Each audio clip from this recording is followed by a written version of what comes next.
So first thing you want to do when you're a streamer is figure out what you want to do, be flexible, and then how do you want to present it?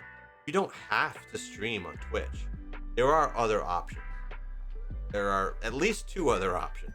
There's YouTube gaming and there's Facebook gaming. The discoverability on Twitch is awful for new streamers. It's just awful. If you go to browse, here's the different categories, and you can see, how many people in each category.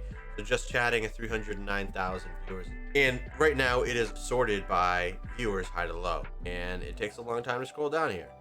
So yeah, it's a ways. It's a ways down there. And that's one thing that hurts discoverability. It's hard to get discovered on Twitch. When you're getting into this, if you think that you're an amazing Fortnite player, that's awesome. That's awesome. You should absolutely try to show your skills. But just realize there are 143,000 people playing Fortnite right now. 143,000.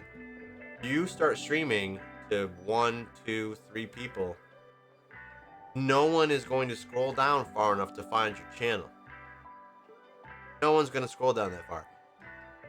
If you are getting into streaming because you want to turn this into a business of some sort, understand that streaming in a super popular category is not going to help you achieve your goals anytime soon.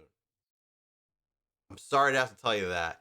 No one is going to know how good of a Fortnite player you are because no one is going to watch you play.